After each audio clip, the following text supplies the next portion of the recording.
भारत में रहना होगा तो जय श्री राम कहना होगा। समग्र भारत वर्ष हिंदुत्व ना रे एकाठी होकरी परम वैभवशाली राष्ट्र हवाई जाऊँगी। तेणुक समस्ते साधारण जनता योगदान कर गोटे गर्वर विषय एवं सारा भारत वर्ष में विशेषकर विश्व जो जो हिंदू समुदाय अच्छा रामनवमी भव्य ढंग से पालन कर। तेणुक जी भारत राष्ट्र धर्म को मानिया पड़ो, भारत माता को निजर माँ बोली सम्मान देवा पड़ो। हिंदू हूँ, मुस्लिम हूँ, ख्रीस्टियान हूँ, बौद्ध हूँ, जैन हूँ, समस्ते आम अखंड भारत अंश विशेष। तेणुक भारतीयता को राष्ट्रवाद ग्रहण करने पड़ो।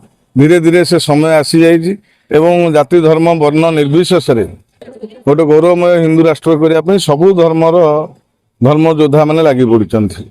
पवित्र श्री राम नवमी प्रभु श्री राम जन्म जयंती नियाली एक उत्सव मुखर होईची। लखरा ठारू एवं नियाली पर्यंत एक भव्य आमर मोटरसाइकेल शोभायात्रा अनुष्ठित होता एवं नियाली ठारे एक सांस्कृतिक कार्यक्रम और आध्यात्मिक कार्यक्रम परिवेषण चली। आज एक अद्भुत भिड़ परिलक्षित है। हजार हजार संख्यार राम भक्त मैंने यह कार्यक्रम में सामिल होते। नियाली आज राममय पलटि जाइए। प्रभु मर्यादा पुरुषोत्तम रामचंद्रंकर जन्म तिथि अवसर रे लक्षेश्वर मंदिर नियाली पर्यंत एक भव्य बाइक शोभायात्रा अनुष्ठित हो जाइए।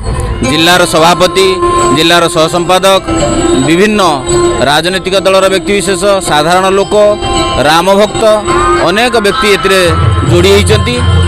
यह अति सरस सुंदर ये माहौल पूरा नियाली को गारिमामय कर देइछि। समस्ते आनंदित अच्छु। आमर एक अवसर रे संध्यारे कार्यक्रम सांस्कृतिक कार्यक्रम रही। नियाली शिशु मंदिर भौणी मैंने सांस्कृतिक कार्यक्रम में सामिल अछंती। एटी साधारण लोक मैंने एटी बसी ताको उपभोग करछंती।